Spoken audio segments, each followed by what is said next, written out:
Madras university distance education update தான் பார்க்க போகிறோம். நம்ம சேனல் இப்போ தான் ஃபஸ்ட் டைம் பார்க்குறீங்க அப்படின்னா சப்ஸ்கிரைப் பண்ணிவிட்டு பக்கத்தில் இருக்கிற பெல் ஐக்கான் கிளிக் பண்ணி ஆல் நோட்டிஃபிகேஷன்ஸ் கொடுத்துக்கோங்க. வாங்க இப்போ வீடியோக்குள்ளே போகலாம். இந்த வீடியோவில் டிசம்பர் 2024 எக்ஸாம் அப்டேட்ஸாக பார்க்க போகிறோம். என்ன அப்டேட்னு பார்த்தீங்கன்னா டைம் டேபிளும் ஹால் டிக்கெட்டும் எப்போ வரும் அப்படின்னு சொல்லிட்டு யூனிவர்சிட்டி சைட்லேருந்து ப்ரெஸ் ரிலீஸ் கொடுத்துருக்காங்க. அதுக்கு நான் நேற்றே ஒரு வீடியோ போட்டிருந்தேன்.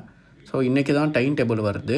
அதேமாரி சென்டர் நோட்டிஃபிகேஷனும் இன்றைக்கி தான் ரிலீஸ் பண்ணுறாங்க. வெப்சைட்டில் வந்த உடனே அதுக்கு நான் ஒரு வீடியோ போடுறேன். அதேமாதிரி ஆல் டிக்கெட் எப்போ வரும்னு பார்த்தீங்கன்னா 23/5/2025 23rd மே தான் ஆல் டிக்கெட் வருது. எக்ஸாம் எப்போ இருந்து ஸ்டார்ட் ஆகும்னு பார்த்தீங்கன்னா 31st மேலேருந்து.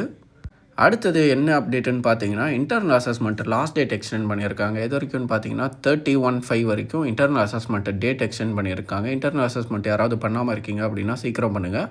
அதேமாதிரி நீங்கள் முடிஞ்ச வரைக்கும் லேப்டாப் இல்லைனா பிசியில் பண்ணுங்கள், மொபைலில் பண்ணாதீங்க. உங்களுக்கு வேறு ஏதாவது டவுட் இருந்துச்சு அப்படின்னா கீழே கமெண்ட்டில் கேளுங்க. உங்களுக்கு இந்த வீடியோ யூஸ்ஃபுல்லாக இருந்தால் ஒரு லைக் போட்டு சேனலை சப்ஸ்கிரைப் பண்ணிவிடுங்க.